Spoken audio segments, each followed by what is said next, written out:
Byron York, chief political correspondent for the Washington Examiner. Byron, good morning. Good to have you. Good morning, guys.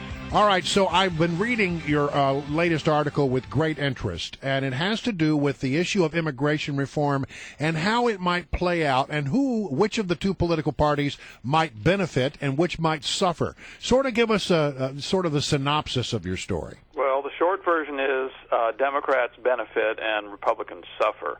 This is particularly, I think, important. You know, we just heard yesterday President Obama made a statement about immigration, seemed to be laying a predicate for taking some actual unilateral action on it.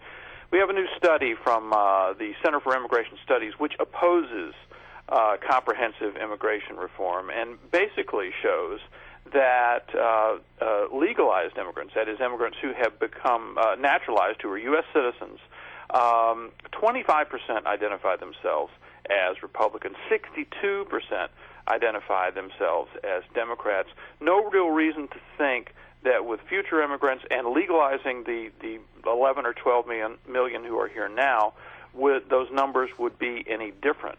And there have been some really, really striking transformations of counties in the country. Broward County, Florida, back in 1980 it was 11% immigrants. Today it's 31%. Back then it was 55% Republican. Today it's 32% Republican. I could name you a bunch of those counties that do exactly the same thing over the last 30 years. All right, so let me see if I have this right. So we see on one hand the President of the United States apparently now being poised, according to many reports, to take some kind of unilateral action on the issue of immigration reform because he can't get anything through Congress. The House of Representatives made it very clear they're not going to consider the Senate bill.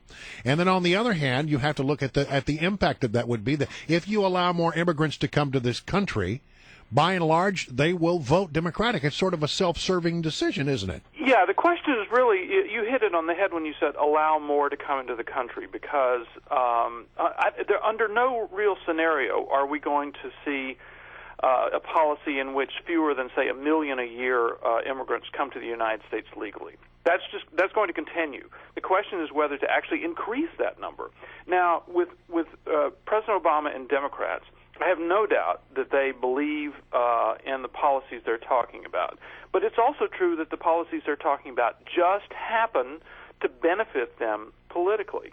And so the question is, do Republicans, should they act in their own naked partisan political self-interest as well and try to make sure that there is not an increase? Here again, I don't think we're ever looking at fewer than 1 million coming here legally per year.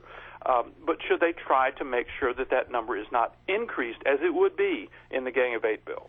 Byron York, the immigration issue is a hot potato here inside the Beltway for many politicians, especially Republicans who worry that this is a demographic problem for them. I'm sure you've heard those reports. Meanwhile, Virginia's own Eric Cantor, he issued a statement yesterday that has absolutely gone viral. I'll read part of it really quickly. The president called me hours after he issued a partisan statement which attacked me and my fellow Republicans and which indicated no sincere desire to work together. After 5 years, President Obama still has not learned how to effectively work with Congress to get things done. You do not attack the very people you hope to engage in a serious dialogue. I told the president the same thing I told him the last time we spoke. House Republicans do not support Senate Democrats' immigration bill and amnesty efforts, and it will not be considered in the House. Lots of Republicans pumping their fist when they hear Eric Cantor coming out with that kind of strong language. Is this going to be enough to gird the loins of Republicans who are concerned about the Hispanic vote? Well, you have to wonder whether there's a little kabuki theater going on in that whole thing with Cantor and the president. I'm not entirely sure.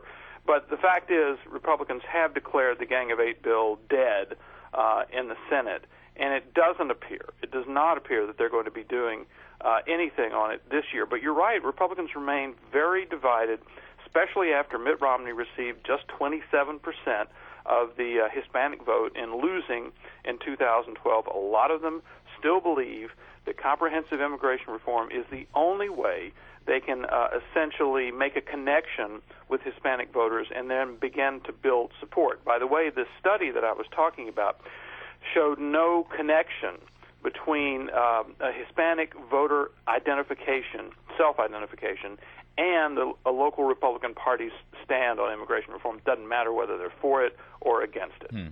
Yeah, Byron York, you also wrote in the Washington Examiner yesterday about Mary Landrieu's campaign down in Louisiana. This is under scrutiny quite a bit because it's one of the close ones coming up this November, and right now she's making news because of an ad she did. Let me play a quick bit of it here, because what's being in question here is that she reproduced a Senate speech that she gave, because apparently in the first one she flubbed it. Now is the new chairman of the Energy Committee. Do you think there are a bunch of fairy godmothers out there that just wave a magic wand? She holds the most powerful position in the Senate for Louisiana. We produce the oil and gas.